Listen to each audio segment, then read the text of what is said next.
আজকের গল্প তারানাথ তান্ত্রিক ও রক্ত পিশাচিনীর তাণ্ডব।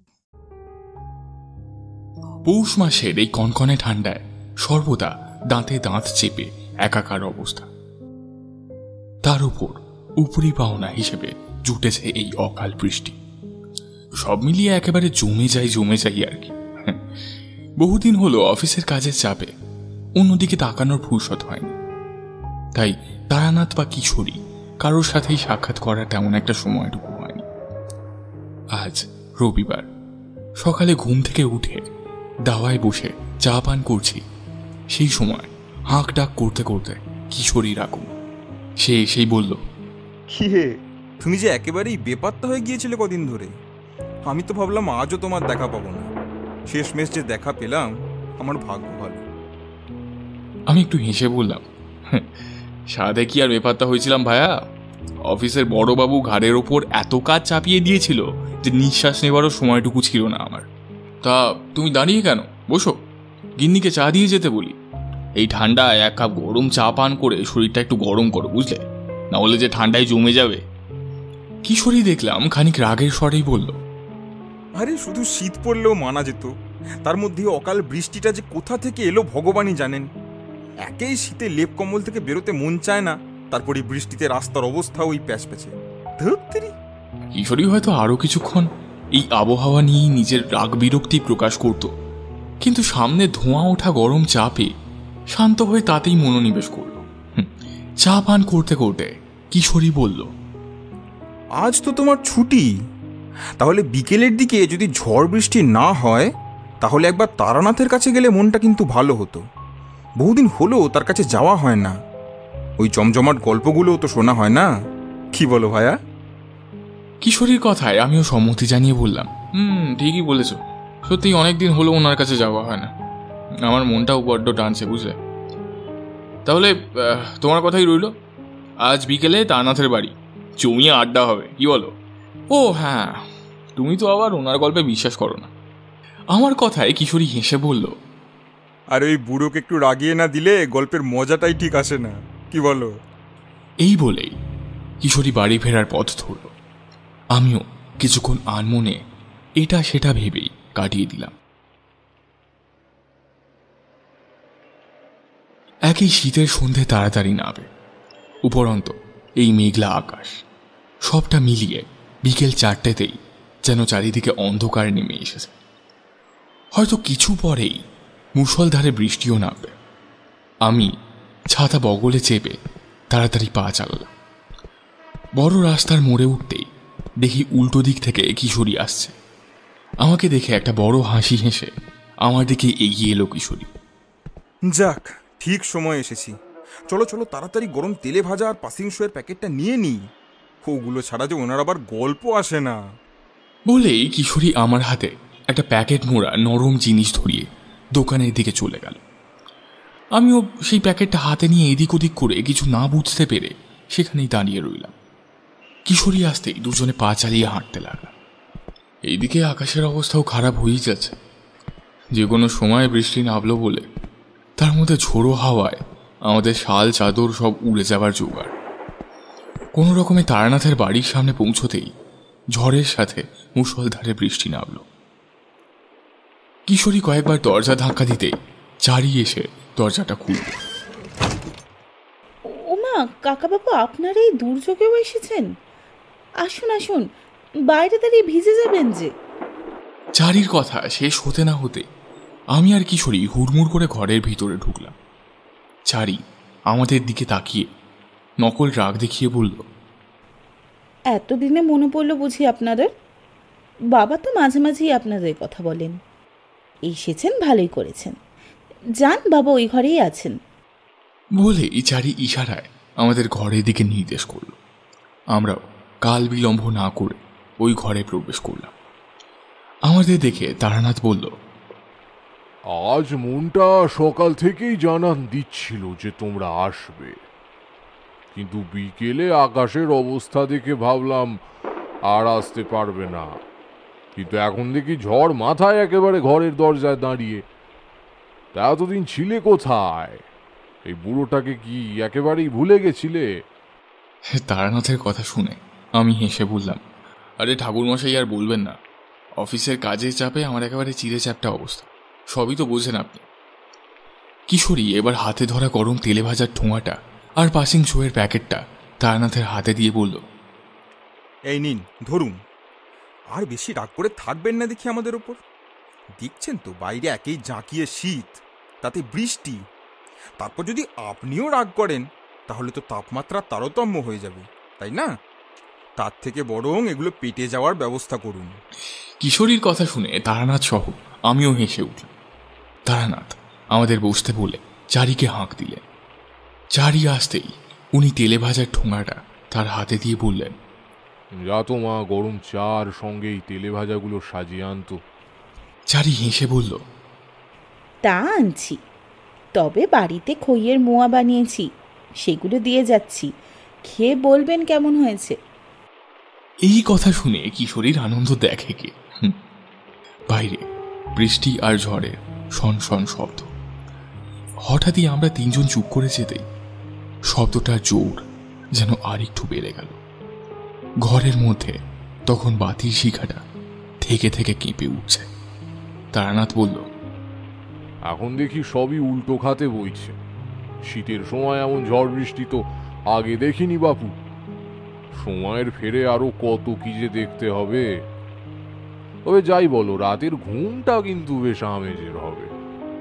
কথার মাঝেই চারি চা নিয়ে এসে আমাদের সকলকে দিল। তারানাথ গরম তেলে ভাজায় এক কামড় দিয়ে আমার পাশে রাখা প্যাকেটের দিকে তাকিয়ে সেটার দিকে আঙ্গুল দেখিয়ে জিজ্ঞেস করল, ওতে আবার কি আছে?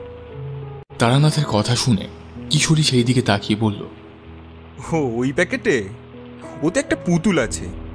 আসলে পরশু এক দূর সম্পর্কের দাদা এসেছেন পরিবার নিয়ে, মানে দাদা বৌদি আর তাদের ফুটফুট একটা মেয়ে।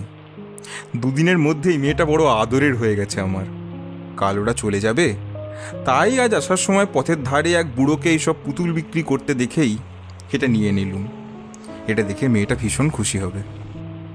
আচ্ছা, আমিও তাই ভাবছিলাম, বুঝলে কোন প্যাকেটে মোড়া হালকা জিনিসটা কি। এইবার বুঝলাম। চারি এবার একটা রেকাবি করে মোয়া এনে আমাদের সামনে রাখতেই কিশোরী এক ছোবলেই দুটো মোয়া তুলে নিয়ে তার মুখে পুরল। ওর কাণ্ড দেখে আমিও খানিকক্ষণ হতভম্ব হয়ে বসে রইলাম। ওইদিকে চারি হেসে বলল, হাসতে কাকাবাবু আসতে, আপনার এই মোয়া কেউ নিয়ে পালাবে না। আর তাছাড়া আরও আছে, লাগলে বলবেন, দিয়ে যাব। এদিকে আমিও একটা মোয়া গালে পুরলাম।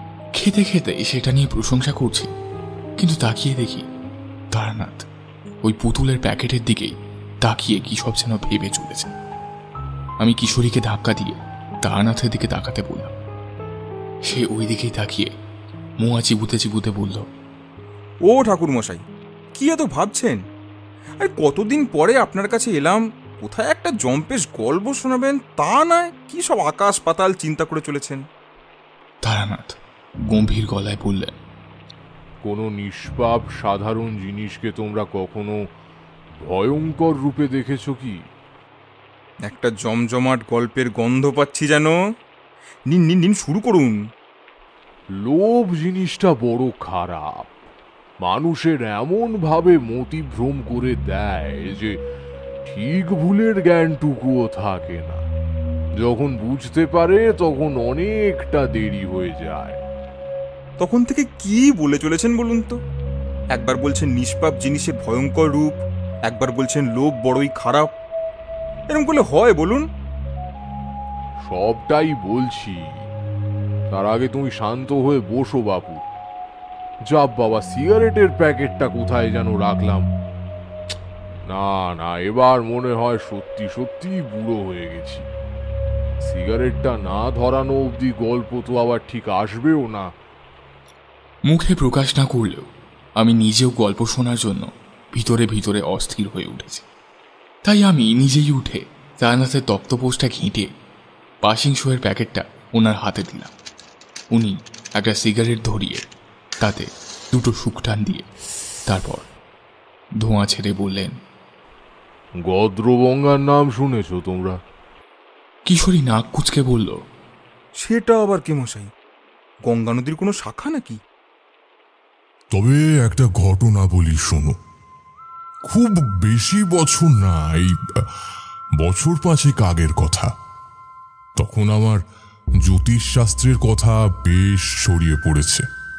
টাকা পয়সা ভালোই আয় হয়, তবে তোমরা তো জানো সেরকম ভাবে টাকা পয়সা জমিয়ে রেখে আমি কোনোদিনই বড় লোক হতে পারিনি। কিন্তু দিন ঠিকই চলে যায়। তো সেই সময় এক ভদ্রলোক এসেছিলেন আমার কাছে। ওনার পূর্বপুরুষরা ছিলেন জমিদার, তবে ওই সময়ের সাথে সাথে সবই ক্ষয়ে গেছে। পড়ে রয়েছে শুধু ওই জমিদার নামটুকু আর বিশাল বাড়িটা। ওনার নাম রমানাথ ঘোষাল। 4 ভাই, সকলেই বিবাহিত। রমানাথই ছিলেন 4 ভাইয়ের মধ্যে সব থেকে বড়। কলকাতায় ওনার কাপড়ের বড় ব্যবসা।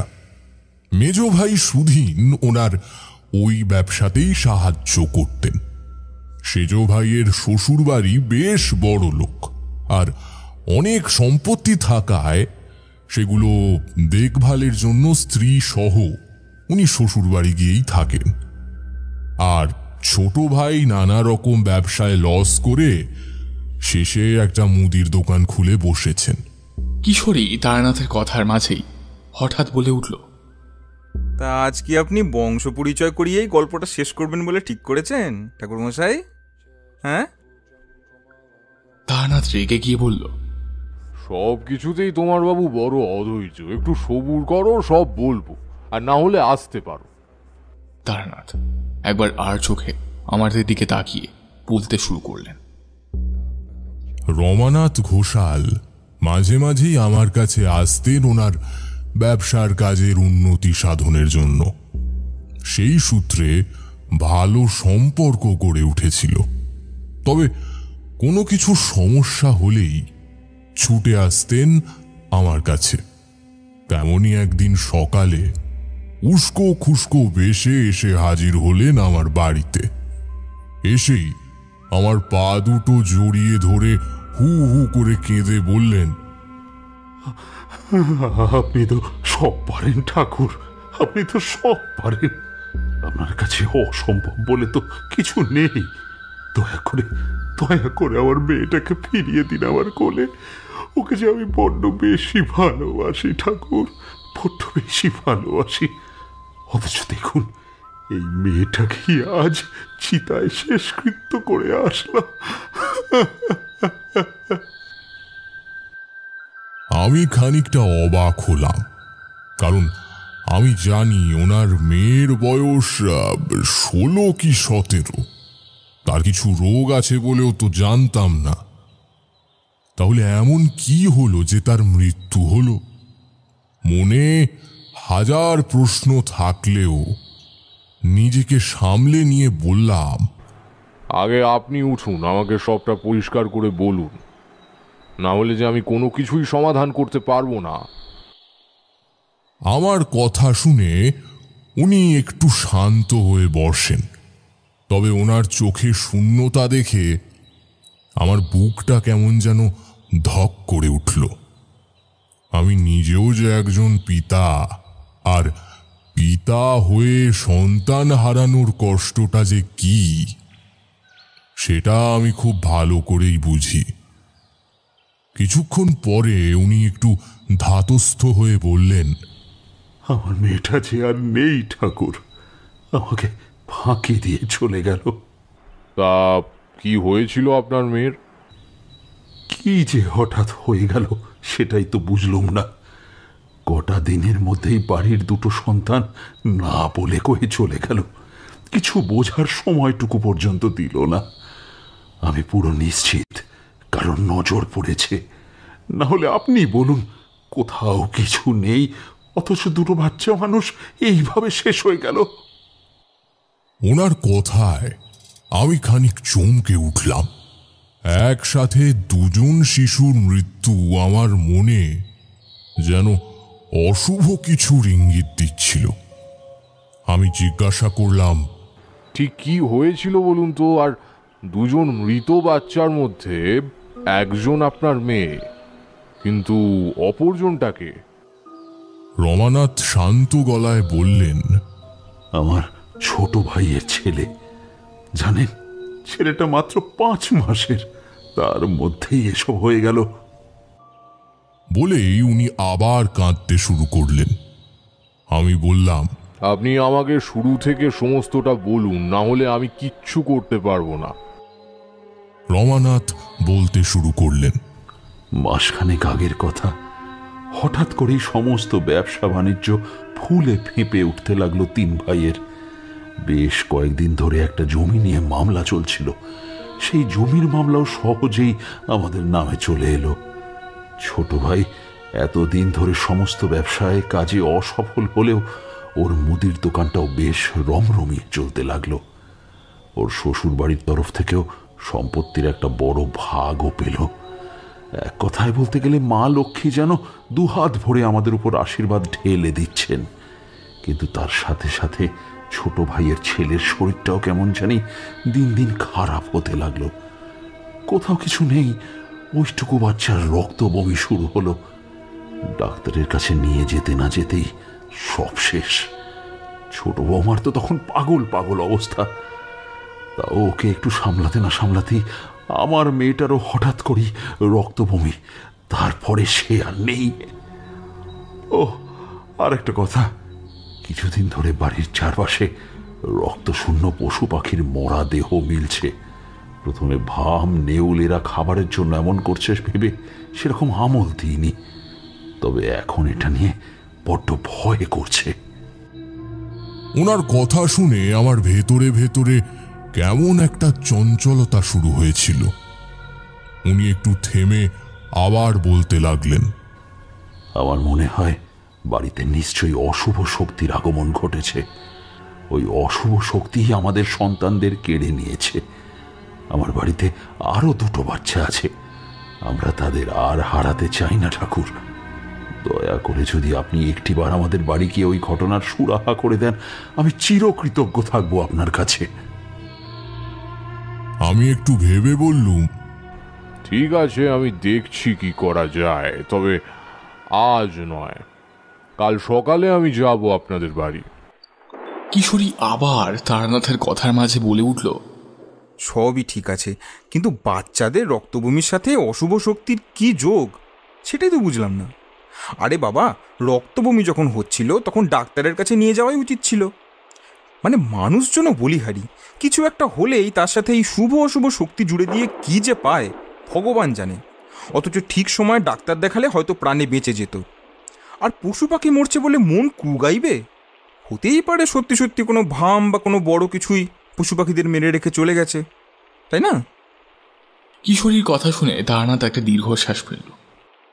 তোমরা সব আধুনিক যুগের মানুষ, এসব মঙ্গল অমঙ্গল তোমাদের কাছে ভোজবাজি মনে হলেও বিজ্ঞানের পাশাপাশি এই তন্ত্র মন্ত্র, শুভ অশুভ সমস্তটাই ছিল, আছে আর থেকেও যাবে। আর কেউ যদি নিজের খাদ্যের জন্য পশু পাখিগুলোকে হত্যাই করে, তাহলে শুধু রক্তশূন্য করে রেখে চলে যায় কেন? তোমরা তোমাদের মতো যুক্তি দিয়ে সাজালেও আমাদের সামনে অনেক কিছুই ঘটে চলে যার ব্যাখ্যা পাওয়া যায় না। ঠিক আছে ঠিক আছে, এই মুখে কুলু পাঁটলাম, আর একটাও কথা বলবো না গল্প না শেষ হওয়া পর্যন্ত। তারানাথ আরেকটা সিগারেট ধরিয়ে বলতে শুরু করলো, সেদিন রমানাথ বাবু চলে যাওয়ার পর এইসব কিছু নিয়েই ভাবতে ভাবতে দিনটা চলে গেল। মনের মধ্যে একটা চাপা কষ্ট টের পাচ্ছিলাম। সবশেষে আমি তো একজন পিতা, সকালে ওখানে যাব বলেই কয়েকটা জিনিস দরকার পড়তে পারে বলে পুঁটলিতে বেঁধে নিলাম। পরের দিন সকাল হতেই রমানাথ বাবু এসে হাজির। একদিনেই ওনার চোখ মুখের অবস্থা শোচনীয়। উনি আসতেই ওনার সাথে রওনা দিলাম।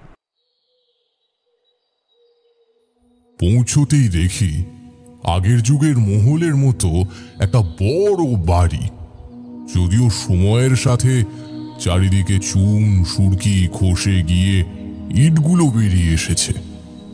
জায়গার ফাঁকে ফাঁকে বট অশ্বত্থ গাছের ছোট ছোট চারা গজিয়েছে। পাশেই একটা শান বাঁধানো ছোট্ট পুকুর, বাড়ির উঠোনে আম জাম আরো কত রকমের গাছ।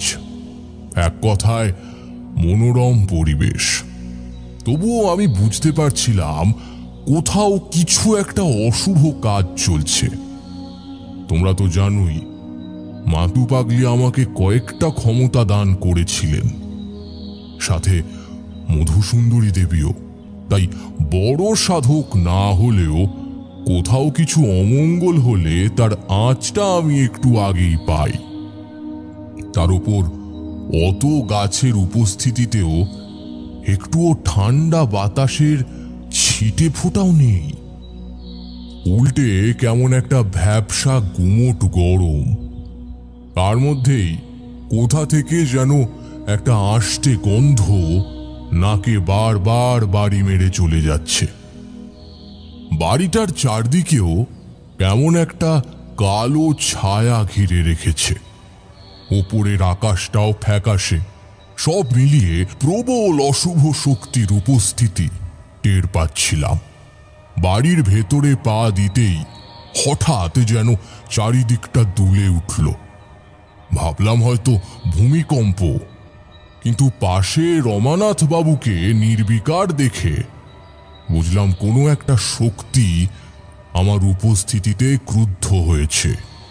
আর এক পা এগোতেই হঠাৎ একটা ঝোড়ো হাওয়া কানের পাশ দিয়ে কিছু একটা ফিসফিস করে বলেই বয়ে গেল। রমানাথ বাবুর কোনো পরিবর্তন না দেখে বুঝলাম সবটা আমার সাথেই শুধু ঘটছে। তাই নিজের ঝোলা থেকে মন্ত্রপুত জল নিয়ে 3 বার নিজের ওপর ছড়িয়ে গাত্রবন্ধন করলাম। তারপর রমানাথ বাবুর সাথে এগিয়ে গেলাম বাড়ির অন্দরমহলে। খুব স্বাভাবিকভাবেই বাড়ির ভেতরে শোকের ছায়া। দেখলাম দুজন মহিলা একে অপরকে জড়িয়ে ধরে কান্নাকাটি করছেন, আর দুজন তাদের সান্ত্বনা দিচ্ছেন। বুঝলাম এরাই এই বাড়ির 4 বউ। এছাড়া বাড়ির কর্তারা সহ কিছু পাড়া প্রতিবেশীও ছিলেন। আমাকে রমানাথ বাবুর সাথে বাড়িতে ঢুকতে দেখেই ওই 4 জন মহিলা সহ বাড়ির অন্য আর সকলেও আমার দিকে তাকালেন। রমানাথ বাবু সবার সাথে আমার পরিচয় করিয়ে দিতেই বাড়ির বড় বউ আর ছোট বউ আমার পা ধরে কাঁদতে লাগলো। বাকি 2 বউয়ের চোখেও জল। আমি ওদের সান্ত্বনা বাণী দিয়ে মিথ্যে আশ্বাস দিতে চাইনি, তাই বললাম, দেখুন মা লক্ষ্মীরা, আমি হয়তো আপনাদের কোলের সন্তানকে ফিরিয়ে দিতে পারবো না, তবে যার জন্য আপনাদের কোল খালি হয়েছে তাকে শাস্তি আমি অবশ্যই দেব। এ কথা শুনে বাড়ির মেজ বউ কাঁদতে কাঁদতে বলল, হ্যাঁ বাবা, আপনি কিছু একটা করুন। প্রথমে অতটুকু ছেলেটা, তারপর আমাদের মিঠুটা না বলে কয়ে চলে গেল। নিশ্চয়ই শয়তানের দৃষ্টি পড়েছে এই বাড়িতে। আমারও যে একটা ছোট ছেলে আছে বাবা, তাকে আমি হারাতে চাই না। আমি এতগুলো মায়ের কাতর অনুনয় শুনে মনে মনে ঠিক করে নিয়েছিলাম, যাই হয়ে যাক না কেন এই বাড়ির আর কোনো শিশুর প্রাণ আমি যেতে দেব না। দেখি ওই অপশক্তির জোর বেশি নাকি আমার জোর বেশি। আমার ভাবনার মাঝেই রমানাথ বাবু বললেন, চলুন ঠাকুর, আপনার ঘরে নিয়ে যাই। এখন খানিক বিশ্রাম করুন, তারপর আপনার যা ঠিক মনে হয় করবেন। রমানাথ বাবুকে অনুসরণ করে ঘরে গিয়ে একটু জিরিয়ে নিচ্ছি, তখনই এক চাকর স্নানে যাওয়ার কথা বলল। আমিও স্নান সেরে নিলাম। ঘরে আসতেই দেখি এ বাড়ির সেজ বউ খাবার সাজিয়ে বসে আছে। আমি যে তোমাদের অবস্থা বুঝতে পারছি। আমারও যে এক মেয়ে আছে, আর আমি যে এখানে এসেছি তোমাদের দুঃখ দূর করতে, রাজকীয় আহার গ্রহণ করতে নয়। সেজ বউয়ের কথা শুনে আমার মনটা এবার আগের থেকেও বেশি করে অমঙ্গলের ইঙ্গিত দিচ্ছিল। তবুও নিজের চিন্তাটাকে চেপে রেখে বললাম, তবে মা, তুমি এত চিন্তা করো না। আজ বিকেলে শুদ্ধ কাপড় পরে এসো, তোমায় একখানা কবচ দেব, সেটা সারাক্ষণ তোমার হাতে রেখো।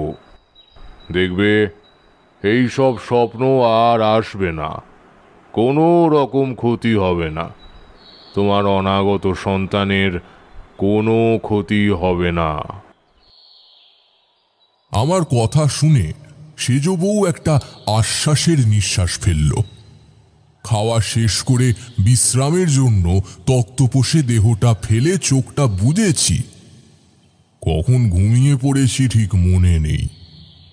হঠাৎই ঘুমের মধ্যে একটা বাচ্চার কান্নার শব্দ ধীরে ধীরে বাড়তে শুরু করল। তার সাথে ঝড়ের সনসন শব্দ, অথচ দুপুর পর্যন্ত কি তীব্র রোদ! আমি সবটাই ঘুমের মধ্যে অনুভব করছিলাম। কিছুতেই চোখ মেলে উঠে বসতে পারছিলাম না। যেন কোনো অজানা এক শক্তি আমাকে সম্মোহন করে রেখেছে। যদিও আমার দেহবন্ধনী করা ছিল, তাই সে যেই হোক না কেন আমার সরাসরি কোনো ক্ষতি করতে পারবে না। তার মধ্যে থেকেই একটা হাড় হিম করা কণ্ঠস্বর বলতে লাগলো, কিচ্ছু করতে পারবি না, চলে যা নিজের জায়গায়, চলে যা। বলেই গগন ফাটানো হাসিতে ভরে গেল চারিদিক। আমি ধরফর করে উঠে বসে দেখি কোথাও কিচ্ছু নেই। আমার সারা কপালে বিন্দু বিন্দু ঘাম। শরীর তখনও রীতিমতো কাঁপছে, তবে বাইরের আবহাওয়া রৌদ্রোজ্জ্বল আর শান্ত। আশেপাশে কোনো ছোট বাচ্চার দেখা নেই। কোথা থেকে কি হলো কিছুই বুঝতে পারলাম না। একটু খোলা বাতাসে প্রাণ ভরে নিঃশ্বাস নেওয়ার জন্য আমি নিজের শরীরটা কোনো রকমে তুলে দরজা খুলে বাইরে বেরোতে যাব, দেখি মেঝেতে একটা বাচ্চার পায়ের ছাপ। সবটাই রক্তের। আমি ওই পায়ের ছাপ লক্ষ্য করে এগোতে লাগলাম। আমিও দেখতে চাইছিলাম সে আমায় কোথায় নিয়ে যেতে চায়, কিন্তু তার মাঝেই কেউ একজন আমায় ডেকে উঠল। এক আশ্চর্য কাণ্ড দেখে আমি কিছুক্ষণ স্তব্ধ হয়ে রইলাম। কিছুক্ষণ আগে যে মেঝেতে রক্তমাখা পায়ের ছাপ দেখেছিলাম সেগুলো আর নেই। তার মধ্যেই ধীরেন আবার আমাকে জিজ্ঞাসা করল, কি হলো ঠাকুর, বলুন, কোনো অসুবিধা হয়েছে? আমি মাথা নাড়িয়ে বললাম, না না, সেরকম কিছুই না, আমি বাড়ির চারপাশটা ঘুরে দেখছিলাম আর কি। আমি বাড়ির অন্য পাশটা তাকে দেখিয়ে বললাম, এই দিকটা এরকম কি বন্ধই পড়ে থাকে? আমার কথা শুনেই ধীরেনের চোখ মুখ পাল্টে গেল। সে কঠিন গলায় বলল, বাড়ির এই দিকটা বন্ধই থাকে, ওখানে কেউ যায় না। আর আপনি বাইরের মানুষ, যে কাজের জন্য এসেছেন সেই কাজ করে চলে যাবেন। বেশি কিছু জানতে চেয়ে নিজের প্রাণটাকে বিপদে ফেলবেন না। ধীরেনের এই আকস্মিক পরিবর্তনে আমি অবাকই হলাম। মুখে বললাম, আমি যেই কাজের জন্য এসেছি তার জন্য প্রয়োজনে যদি আমাকে অনেক অজানা কিছু জানতে হয় বা এই বাড়ির নিষিদ্ধ জায়গায় যেতে হয়, তবে আমি যাব, কেউ আমাকে আটকাতে পারবে না। ধীরেন এবার স্বাভাবিকভাবে কথার ধারাটা বদলে দিয়ে বলল, তা ঠাকুর, আপনার খাওয়া দাওয়া ঠিক করে হয়েছে তো? বুঝতেই তো পারছেন বাড়ির অবস্থা, দুটো সন্তান হারিয়ে কারুরই মনের অবস্থা ভালো নেই। কিন্তু এরকমভাবে কদিনই বা চলবে বলুন? পেটের দায়ও তো আছে, সে তো আর শোক নিয়ে বসে থাকবে না। নিজের কাজ তো নিজেকেই করতে হবে। তার উপর বারবারন্ত ব্যবসা। এবার আমি যথারীতি অবাক হলাম। হব নাই বা কেন? সদ্য একটা কোলের সন্তান হারিয়েও আগে নিজের আখের গোছানোর কথা ভাবছে। সন্তান হারানোর কোনো ব্যথাই কি তার হৃদয়ে আঘাত করেনি? আমার ভাবনার মাঝেই ধীরেন বলল, আমার দোকান খুলতে হবে ঠাকুর, আমি যাই। আপনি বরং একটু বিশ্রাম নিন এখন, পারলে একবার আমার দোকান থেকে ঘুরে আসবেন। এই বলে ধীরেন চলে গেল। আমি তখনও ওখানেই দাঁড়িয়ে এই সমস্ত কথা ভাবতে লাগলাম। বিকেলে আবার সেজ বউকে কবজ দিতে হবে। হয়তো কিছুক্ষণের মধ্যেই সে চলে আসবে। এই ভেবে আমিও ঘরের দিকে রওনা দিলাম। আমার ঝোলা থেকে কয়েকটা নিম গাছের শিকড়, মধু, আতপ চাল, তিল আর এক জিনিস দিয়ে কবজখানা বানাচ্ছি, সেই সময় দরজায় ধাক্কা দিয়ে একজন মহিলা বলল, আসবো? ঘুরে দেখি এই বাড়ির ছোট বউ। আমি তাকে আসার কথা বলতেই সে আমার পায়ের কাছে এসে বসে কেঁদে উঠে বলল, ঠাকুর, ঠাকুর, ছেলেটাকে তো আর ফিরে পাবো না কিছুতেই। কিন্তু এরকমটা তো হওয়ার কথা ছিল না। আমি তো ভেবেছিলাম ঘরে লক্ষ্মী আসছে, এবার বোধহয় একটু সুখ দেখা দেবে।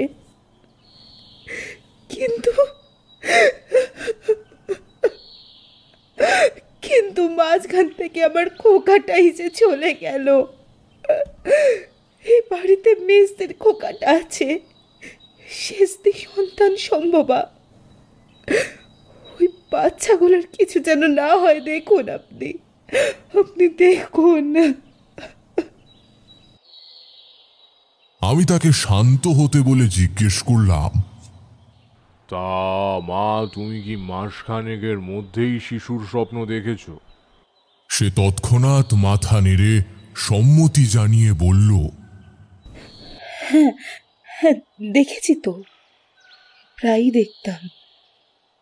ওই বাচ্চা একটা আসতো, খোকা চারপাশে ঘুরতো রাতে। আমি চেষ্টা করতাম তাকে সরিয়ে দেওয়ার, কিন্তু পারতুম না। আমি আমার স্বামীকে বলেছি, কিন্তু আমার কথায় বিশ্বাস করেনি। বারবার বলেছে আমি নাকি ভুল দেখছি, কিন্তু আমি স্পষ্ট দেখতাম ওই বাচ্চাকে। কিন্তু আমাদের পাড়াকায় এরকম কোনো বাচ্চাই নেই। ছোট বউয়ের কথা শেষ হতে না হতেই সেজ বউ এসে দরজায় কড়া নাড়ল। ছোট বউ ক্লান্ত হেসে জবাব দিল, আর ঘুম, আমার চোখের ঘুম যে আমার খোকা চিরকালের জন্য নিয়ে চলে গেছে। তারপর দুজনেই আমার থেকে বিদায় নিয়ে চলে গেল। আমিও একটু বাড়ির চারিদিকে ঘুরে ঘুরে দেখতে লাগলাম। এই বাড়ির একটা বন্ধ ঘরের সামনে দাঁড়াতেই মনটা খুব বেশি চঞ্চল হতে লাগলো। দরজায় দেওয়া তালাটা এদিক ওদিক করলাম, তবুও খুলল না। তাই ওখান থেকে বেরিয়ে এলাম। আমাকে দেখতে পেয়ে রমানাথ বাবু এগিয়ে এলেন। জিজ্ঞাসা করলেন, কিছু লাগবে? না না, কিছু লাগবে না, এই বাড়ির আশপাশটা একটু ঘুরে দেখব, সেই জন্যই বেরিয়েছি। রমানাথ বাবু তাদের বাড়ির একজন চাকরকে ডেকে বললেন, রামু, তুই ঠাকুরকে নিয়ে যা তো, উনি বাড়ির চারপাশটা একটু ঘুরে দেখবেন। রামু সম্মতি জানিয়ে আমাকে নিয়ে বেরিয়ে পড়ল। হাঁটতে হাঁটতে আমি রামুকে জিজ্ঞেস করলাম, তোমার সৌরবাবুর দোকানটা কত দূর? নিয়ে যেতে পারবে? সে সম্মতি জানিয়ে বলল, বেশি দূর নয় বাবা, চলুন আপনাকে নিয়ে যাই। দেখবেন ছোটবাবু কদিনের মধ্যেই ওনার দোকানখানা কি সুন্দর করে সাজিয়ে তুলেছেন। কে বলবে এই কদিন আগেই উনি 4 ভাইয়ের মধ্যে কাঙাল ছিলেন। কথা বলতে বলতে ধীরেনের দোকানের সামনে আসতেই দেখি ধীরেন আর একজন মাঝবয়সী লোকের মধ্যে কথা কাটাকাটি হচ্ছে। লোকটা তাকে কিছু একটা বোঝাতে চাইছে, কিন্তু ধীরেন কিছুতেই বুঝবে না। আমাকে দেখতে পেয়ে তারা কথা থামিয়ে দেয়। ধীরেন আমার দিকে তাকিয়ে বলল, ও, আপনি সত্যি সত্যি এসছেন, বসুন বসুন। ধীরেন তার দোকানের বাইরে একটা বাঁধানো জায়গা দেখিয়ে বসতে বলল, কিন্তু আমার চোখ তখন অন্য লোকটার প্রতি। সেও এক দৃষ্টিতে আমার দিকেই তাকিয়ে আছে। ধীরেন লোকটার দিকে তাকিয়ে বলল, ওর নাম কানু টুডু, আমার দোকানে কাজে সাহায্য করে। আমি জিজ্ঞাসা করলাম, উনি কি সাঁওতালি উপজাতির? হ্যাঁ, ও সাঁওতালি, আসলে কাজের দরকারে উনি এখানে এসেছেন। আমি মাথা নাড়লাম। কিছুক্ষণ কথাবার্তার পর আমি উঠে পড়লাম বাড়ি ফেরার জন্য। কিন্তু কেন জানি না, যতক্ষণ কথা হচ্ছিল ততক্ষণ ওই কানু টুডু আমায় যেন কিছু বলার চেষ্টা করছিল। তাই ভাবছিলাম ওর সাথে যদি একটু আলাদা করে কথা বলা যায়, কিন্তু ধীরেন তা হতে দিল না। বাড়ি ফিরে এসে এই সমস্ত নিয়েই ভেবে চলেছি। একটা অশুভ শক্তি যে আছে আমি বুঝতে পেরেছি, কিন্তু সে যে কোথায় বা কিভাবে অবস্থান করছে কিছুতেই বুঝে উঠতে পারছিলাম না। আর তার খোঁজ না পেলে তার বিরুদ্ধে লড়াই করা সম্ভব নয়। এর মধ্যেই রাতের খাবার খেয়ে আমি শুয়ে পড়েছি। রাত ঠিক কটা আমার জানা নেই, হঠাৎ ঘুমটা ভেঙে গেল। যেন প্রকৃতি আমায় কোনো কিছুর ইঙ্গিত দিচ্ছে। তাই আমিও ৭-৫ না ভেবে ঘরের বাইরে বেরিয়ে এলাম। বাইরে এসেই বিকেলের ওই তালাবন্ধ ঘরের দিকে এগোতে লাগলাম। জানি না ঠিক কি কারণে যাচ্ছিলাম, শুধু মনে হচ্ছিল ওখানে যাওয়া আমার দরকার। ওই ঘরের সামনে যেতেই দেখি দরজায় তালা লাগানো নেই, বরং হাট করে খোলা। ঘরের মধ্যে দুজন মানুষের অবয়ব। একটু ভালো করে দেখতে বুঝতে পারলাম ধীরেন আর কানু। দুজনের পরনেই কালো রঙের থান, কপালে লাল সিঁদুরের টিকা। সামনে হোমকুণ্ডে আগুন জ্বলছে, তার সামনে রাখা একটা 2 থেকে 3 ফুট উচ্চতার পুতুল। মুখের দুপাশ দিয়ে 2টো দাঁত বেরিয়ে এসেছে। না, মাটির তৈরি কোনো দেবদেবী না, এটা যে সাঁওতালদের অপদেবতা গদ্রবঙ্গা। অপদেবতা? তা উনি ঠিক কিসের জন্য অপদেবতা?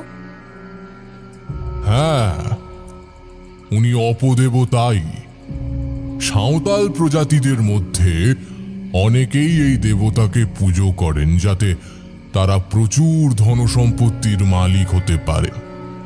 ওরা মনে করে এই গদ্রবঙ্গা নাকি লোকের বাড়ি থেকে ধন ও সম্পত্তি চুরি করে এনে তাদের ভক্তকে দিয়ে দেয়, যদিও সেই ভক্তের থেকে বিনিময়ে তার বাড়ির সন্তানকে চেয়ে নেয়, বা ভক্তকে স্বপ্ন দেয় যে তার কি চাই।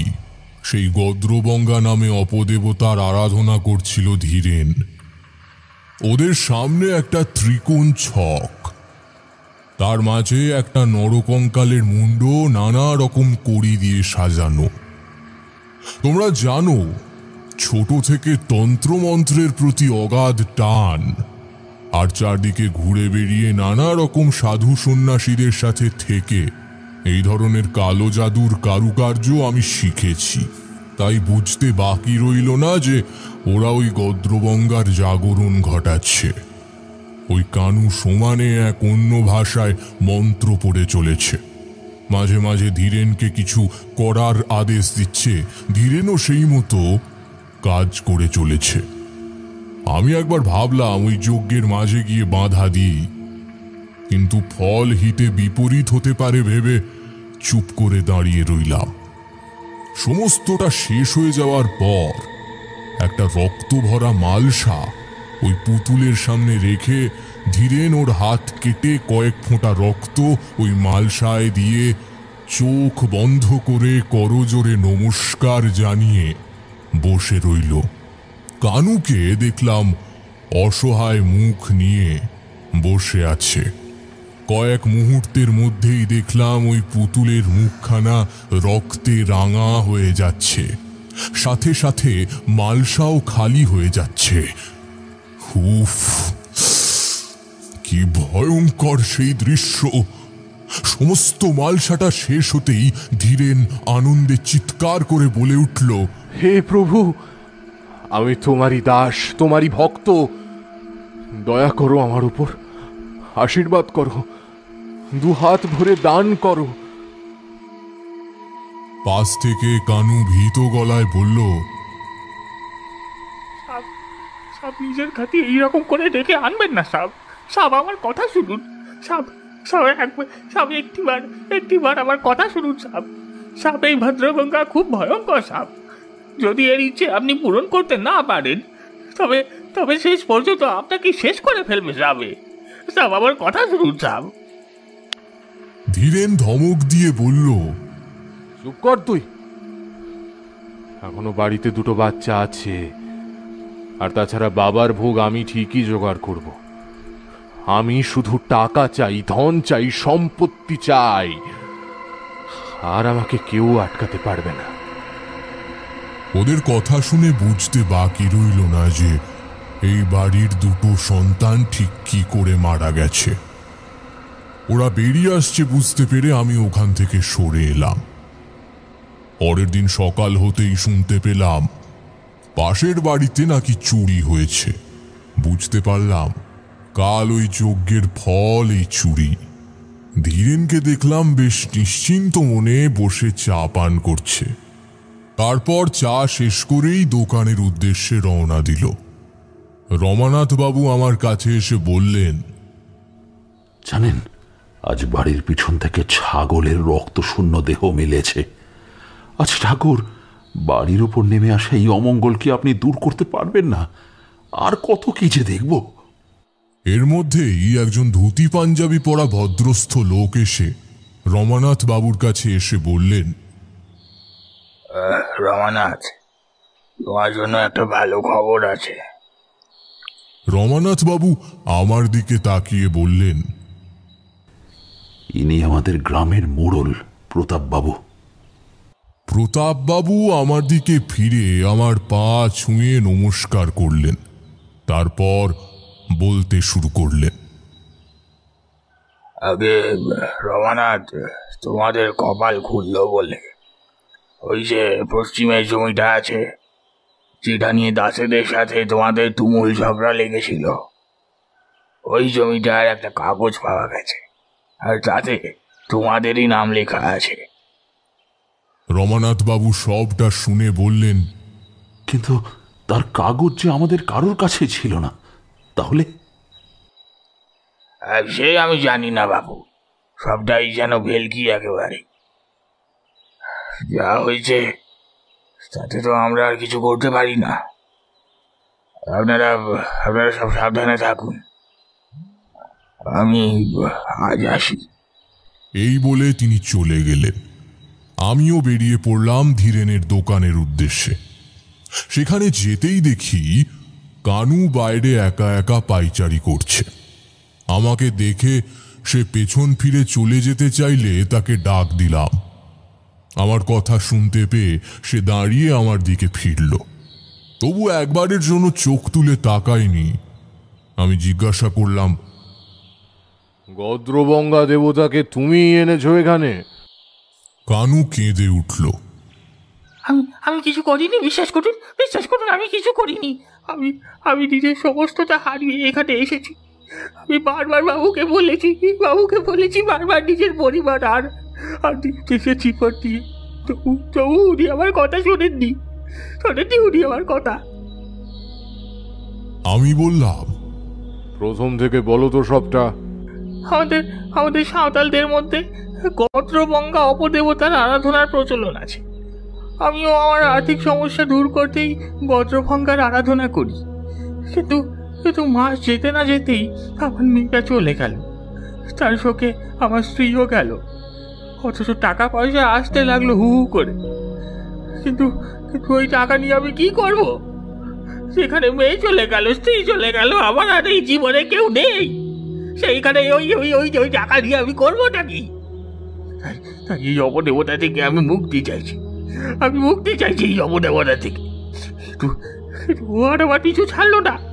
তারপর এখানে ওই দীনেশ বাবুর সাথে পরিচয় হলো আমার। ওনাকে একটা কাজের আর থাকার ব্যবস্থা করে দিতে বলতেই উনি বললেন যে ওই গদ্রভঙ্গাকে ওনার চাই। উনি এই দেবতার আরাধনা করে নাকি অনেক ধনী হতে চান। আমি বারবার করে সাবধান করেছিলাম বাবু, বিশ্বাস করুন, বারবার করে সাবধান করেছিলাম। তারপর এই যে বাড়ির দুটো সন্তানের মৃত্যু, আমি আগেই জানতাম এই মৃত্যু ঘটবেই। কিন্তু তা এখানে হিসেবে থাকবে না। এই গদ্রবঙ্গার আরো রক্ত চাই, আরো প্রাণ চাই। এই বাড়ির সন্তানগুলো একে একে সব যাবে, কিছুতেই থামাতে পারবে না, কিছুতে না। কানুর কথা শুনে আমি জিজ্ঞাসা করলাম, এর থেকে মুক্তি পাওয়ার কোনো উপায় নেই? হ্যাঁ, তবে সেই যজ্ঞ অনেক কঠিন বাবু, একটু ভুলচুক হলেই মৃত্যু একেবারে অবশ্যম্ভাবী। আমি মুচকি হাসি হেসে বললাম, ধীরেন কি আজ রাতেও ওই যজ্ঞ করবে ঘরে? কানু বিস্ফারিত চোখে বলল, আপনি জানেন ওই ঘরে যজ্ঞের সময়? আমি শুধু হাসলাম, বললাম, আজ অমাবস্যার রাত, আজই ওই যজ্ঞের ব্যবস্থা করছি। তুমি সময় মতো চলে এসো, আমি সমস্তটা জোগাড় করে রাখছি। আমাকে খালি ওই ঘরের চাবিটা দাও। কানুর কাছ থেকে চাবিটা নিয়ে বাড়ির দিকে রওনা দিলাম। স্নান সেরে চলে গেলাম ওই ঘরে। নানা বিধি জোগাড় করতে লাগলাম। আরো অনেক জিনিসপত্রের জন্য বেরিয়ে পড়লাম বাড়ি থেকে বেরোতেই ধীরেনের সাথে দেখা। সে আমাকে দেখেই হেসে বলল, পালাচ্ছেন বুঝি? জানতাম এভাবেই ফিরে যেতে হবে, আমি জানতাম। যান, এভাবেই ফিরে যান। নিজের সন্তানের থেকেও টাকা পয়সা তোমার কাছে বেশি বড় হলো। কি করে পারলে নিজের সন্তানকে বলি দিতে ওই অপদেবতার সামনে? হ্যাঁ, তোমার হাত কাঁপলো না একবারও? ধীরেন অট্টহাসি করে বলল, টাকার কাছে কেউ আপন নয়। অনেক কথা শুনেছি, বিশ্বাস করুন, অনেক কথা শুনেছি। আর নয়, এবার শুধু টাকা আর টাকা। তার জন্য যদি সবার প্রাণ যায়, যাক। বুঝলাম টাকার লোভে সে অন্ধ হয়ে গেছে, তাকে বোঝালেও আর কোনো ফল হবে না। তাই ওকে ফেলে রেখে আমি চললাম আমার গন্তব্যে। সমস্ত দরকারি জিনিসগুলো নিয়ে ফিরতে সন্ধে হয়ে গেল। আমাকে বড় ব্যাগ নিয়ে ফিরতে দেখে বাড়ির সকলে অবাক। রামনাথ বাবু জিজ্ঞেস করলেন, কোথায় গিয়েছিলেন ঠাকুর? কোনো কিছু অসুবিধা হলে আমাদেরকে বলতেন, একা একা এত বড় ব্যাগ নিয়ে? দিন আমাকে দিন। এই বলে তিনি আমার হাত থেকে ব্যাগটা নিয়ে নিলেন। আমি বললাম, এত ব্যস্ত হওয়ার কিছু নেই, আমি ঠিক আছি। তবে আজ আপনারা তাড়াতাড়ি ঘরে চলে যাবেন। যাই হয়ে যাক, কেউ কারোর ঘর থেকে বেরোবেন না, কেমন? আমার কথা শুনে সবাই ভীত হয়ে গেল। রমানাথ বাবু জিজ্ঞেস করলেন, কি সমস্যা বাবা? আবার কিছু কি হতে চলেছে?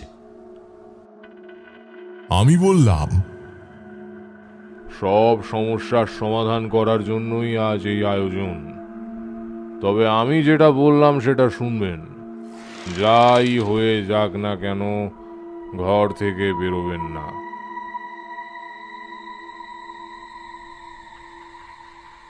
রাত বাড়ার সাথে সাথে আমি সকলের ঘরে একটা করে সুরক্ষার রেখা টেনে দিলাম। তারপর চলে গেলাম ওই ঘরে। সামনে কানু ওই কালো থান পরে যজ্ঞের জোগাড় করতে ব্যস্ত। আমিও তৈরি হয়ে বসে পড়লাম। সামনে গদ্রবঙ্গার পুতুল। যজ্ঞের আগুন জ্বালিয়ে শুরু হলো যজ্ঞ। হঠাৎই ঘরের মধ্যে একটা ঝড় উঠল। আমি আমাদের চারিদিকে রেখা টেনে দিলাম। কানু একটা বৃত্তের মধ্যে ত্রিভুজ এঁকে নানা কালো ছোট পুতুল সাজিয়ে দিল তাতে। আমি একটা রেখা অঙ্কন করে তাতে কড়ি সাজিয়ে দিলাম। কানু এক নাগারে মন্ত্র পড়া শুরু করলো সাঁওতালি ভাষায়। আমিও শুরু করলাম মন্ত্র। তার মাঝে বাড়ছে ঝড়ের দাপট। সব জিনিসপত্র এলোমেলো হতে শুরু করেছে। হোমের যজ্ঞ প্রায় নিভে যায়। তার সাথে এক বিশাল অট্টহাসিতে ঘর কেঁপে উঠল। তার সাথে শিশুর কান্নার শব্দ থেকে থেকে আমার মনে হতে লাগলো কেউ আমাকে যেন চেপে ধরে রয়েছে, আমার মুখ টিপে ধরছে। কানুর মুখটাও দেখলাম যন্ত্রণায় নীল হয়ে উঠেছে। এর মধ্যে গদ্রবঙ্গার পুতুলটা হাওয়ায় ভাসছে। সাথে সাথে ঘরের আবহাওয়া আরো খারাপ হতে লাগলো। হঠাৎই ঘরের দরজা খোলার শব্দ পেতে সেদিকে তাকিয়ে দেখি বীরেন রাগে ফুঁসছে। ঘরে ঢুকে সে আমার দিকে চিৎকার করে বলল, আমি কিছুতেই সফল হতে দেব না, আমি এক্ষুনি সব নষ্ট করে দেব। এই বলে সবকিছু নষ্ট করতে আসার আগেই একটা চিৎকার। সেদিকে তাকিয়ে দেখি ধীরেন পড়ে আছে, ওর মুখ দিয়ে অনবরত রক্ত বয়ে চলেছে। আমি আর কানু সেদিকে না তাকিয়ে মন্ত্র পড়তে থাকলাম। জানি পাপী তার শাস্তি পেয়ে গেছে। এর মাঝে মাঝেই পুতুলটা নিচের দিকে নেমে আসতে লাগলো। একটা সময়ের পরে তা হোমের আগুনের মধ্যে নেমে এলো। আগুনে পুতুলটা জ্বলতে শুরু করেছে। তার সাথে বেরোতে লাগলো রক্তের গঙ্গা। এক সময় একটা তীব্র শব্দে চারিদিক স্তব্ধ হয়ে গেল। কানু দেখি অজ্ঞান হয়ে পড়ে আছে। আমি সেদিকে গেলাম। ওর চোখে মুখে জল দিতে ও উঠে বসল। তারপর সবাইকে ডাকতে সবাই ঘরে এসে এই অবস্থা দেখে ভয় পেয়ে যায়। ছোট বউ কাঁদতে লাগলো। রমানাথ বাবু বললেন, কি করে সব হলো? আমি এক এক করে সব বলতে লাগলাম। সব শুনে সবাই স্তম্ভিত। ছোট বউয়ের চোখে তখন ঘৃণা। এদিকে চারিদিকে ভোরের আলো ফুটতে শুরু করেছে। আমি ধীরেনের দেহ দাহ করার পরামর্শ দিয়ে নিজের জিনিসপত্র গোছাতে চলে এলাম। আমি আমার সমস্ত জিনিসপত্র গোছাচ্ছি দেখে সেই সময় দেখি রমানাথ বাবু দরজায় দাঁড়িয়ে। ওনাকে দেখে ভেতরে আসতে বললাম। রমানাথ বাবু ভেতরে এসে বললেন, আপনাকে যে কি বলে ধন্যবাদ দেব জানা নেই। সত্যি বড় উপকার করলেন, না হলে কি যে হতো। না না, ধন্যবাদ দেওয়ার কিছু নেই। আপনাদের বাড়ি থেকে সমস্ত অমঙ্গল শক্তির উপস্থিতি সরে গেছে। এবার সকলে নিশ্চিন্তে থাকুন। সবই ঠিক আছে, কিন্তু ভাই যে এরকম করবে সত্যি আমি ভাবতে পারিনি। কি করে করতে পারলো? নিজের সন্তানটাকে এভাবে কেউ। যা হয়ে গেছে ভুলে যান, আবার সব নতুন করে শুরু করুন, তাতেই আপনাদের মঙ্গল। রমানাথ বাবুর সাথে কথা বলে বেরিয়ে পড়লাম। বাইরে বেরোতেই এক সতেজতা আমাকে ঘিরে ধরল। ভোরের পাখির ডাক, বাতাস বইছে। প্রথম দিনের পরিবেশের থেকে সম্পূর্ণ আলাদা। পুরো বাড়িটাকে একটা স্নিগ্ধতা যেন ঘিরে রয়েছে। তারানাথের গল্প শেষ হতেই কিশোরী বলল, সবই বুঝলাম, কিন্তু একটা পুতুল কি করে একটা মানুষের রক্ত খেতে পারে সেটাই তো বুঝলাম না। তাহলে ধরুন আমি যে পুতুলটা নিয়ে যাচ্ছি, সেও কি আমার রক্ত খাবে? তারানাথ রেগে বলল, তোমাদের বাবু এই এক সমস্যা, গল্প শুনতেও ছাড়বে না, আবার সেগুলো অবিশ্বাস করতেও ছাড়বে না। তারানাথকে শান্ত করতে আমি বললাম, আরে ঠাকুরমশাই, আপনি জানেন তো কিশোরী ওরকম, কেন যে বারবার ওর কথা শুনে রেগে যান। আমার কথা শুনে সকলের মুখেই এক চিলতে হাসি ফুটে উঠল। বাইরেও ততক্ষণে বৃষ্টি থেমে গেছে। আমি আর কিশোরী বেরিয়ে পড়লাম বাড়ি ফেরার উদ্দেশ্যে। রাস্তায় হাঁটতে হাঁটতে দেখলাম চারপাশটা অন্ধকারে ঘেরা, তার সাথে বইছে হিমেল বাতাস। তবে এই অন্ধকারে কোনো অশুভ ছায়া নেই, আছে অপার স্নিগ্ধতার মায়া।